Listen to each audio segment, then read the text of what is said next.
तरस आ रहल बा हमरा तोरा पे, बहुत तरस आ रहल बा। अब के बचाई तोरा के हमरा से? हैं? के बचाई? काहे कि तोरा से तो ठिकाने लग गई। अरे तोर दीपक अब तो बुझ गई। का भाई? हाँ, का भाई हमरा दीपक के? अरे बड़ा भुलक्कल बाड़े थे। याद नहीं के का? तो ही ना फोन करके बुलौले रहले। तोरे मन से तो ठिकाने लगो नहीं है, तो ही ना फोन करके बुलौले रहले। अब देख, आधा काम ते के तले, बाकी बचल काम हम। दीपक मर गई ना, ऐसा ना हो सकेला। कुदरत के नियम ते का बदल सकेले? अगर ज्योति है तो दीपक भी जरूर हुई।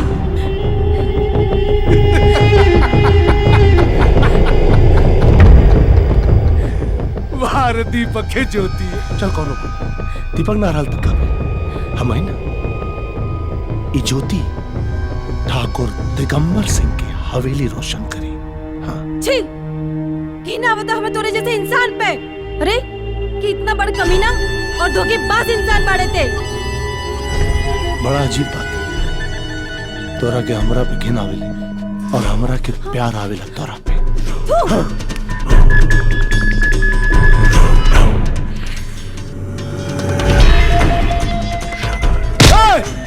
ठाकुर दिगंबर सिंह के तू कल चाटे के आदत नहीं की। बड़ा गर्मी पाना तोरा में। आज तोरा जवानी के गर्मी का आग में राख कर। अब देखते हैं। चल ठाकुर साहब, बहू के कहाँ ले जात बाड़े? हम कह देनी कि बहू का हाथ छोड़ दे। ठाकुर साहब, हम कह देनी कि हाथ छोड़ दो कर। हमरा जीते जी बहू के यहाँ से ना ले जा सकेनी। तू का आज यमराज भी आ जाए ना तो हमरा के ना रोक सके ना। हट जा तू। छोड़ दो।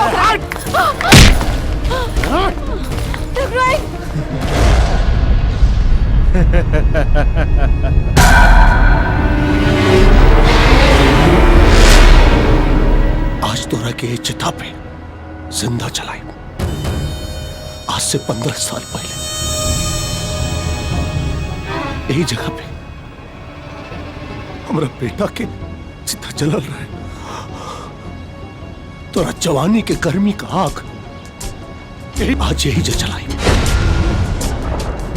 जरूर लगावा। हमार प्यार गंगा मैया जैसन पवित्र बा। ओमे इतना ताकत बा कि तोहर लगावल आग के लपट भी हमरा के जरा ना पाई। चुप कर। बलिदान हर दिन हम काहे दी? काहे? कबो अपना बेटा के, कबो अपना इज्जत के, अब अपना अरमान की ना। अब बलिदान दे दे अपना शरीर की ए चिता में चरा के। और जब ले तोरा के एजा जिंदा ना चराइब ना, तब ले हमारे व्याकुल मन के और हमारा बेटा की आत्मा की शांति ना मिली, ना मिली शांति। लगाओ आग। हम देखिए प्यार की ताकत।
चला ठाकुर से पंगा लेने,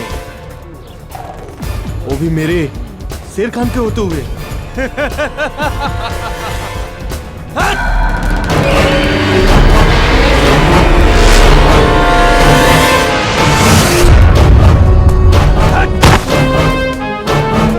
सांप के सपोला एकरा के पहले मार देवे के चाहता है। चल कौनो बात नहीं।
नदी के बनल बाड़े रे। इतना मरला के बाद भी जिंदा बच गई। है दिगंबर सिंह, हम मोहब्बत के माटी से बनल उ फौलाद बानी कि देखा तोरा जैसन कोनो ठाकुर के ताकत हमके मिटा ना सके। आज अला बात जब मोहब्बत में जंग के आज दिखाई ताकत तो के आशिकी के रंग के देख ले जवन चिता ते हमरा ज्योति के जलावे खातिर तैयार कैले रही। आज उहे चिता हमरा ज्योति के सुहागिन बना देलस। चल ठीक है, हम देखी आज ताकत तोरा मोहब्बत के। शेर खान जिंदा चलाओ एकरा के, चलाओ एकरा के।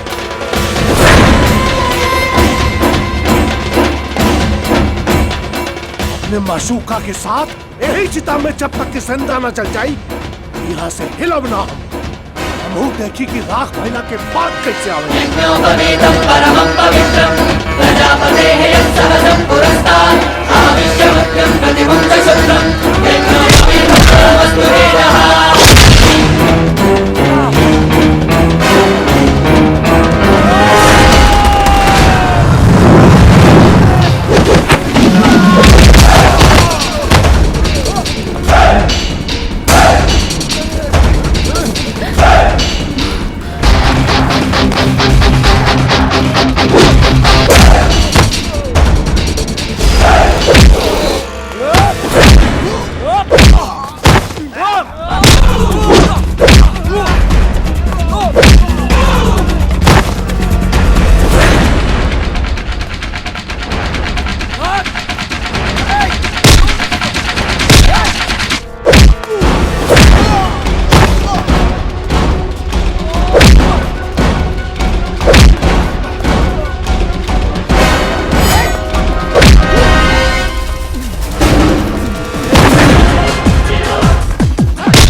माफ कर दी ठकुराइन। हमरा और सुहाग नाव जड़ल चाहत रही, लेकिन हमरा पास कोनो दूसरा रास्ता भी ना रहे। ना बेटा, तू हमार सुहाग के ना एक जालिम ठाकुर के साम्राज्य के मिटौला है। अगर तू ना मिटौता ना तो हम अपन सुहाग के खुद मिटा देती। हम तोहरा के हमेशा नालायक समझत रहनी, बाकी तू तो सच्चा दीपक निकलना। ये आधार में रहे वाला समाज के रोशनी दिखा देला।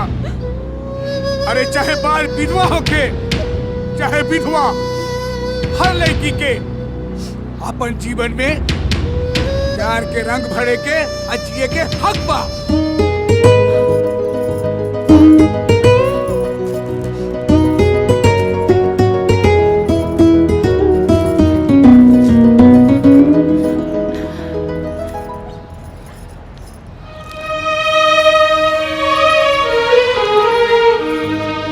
दीपक बेटा, ज्योति बहुत तकलीफ सहले बिया।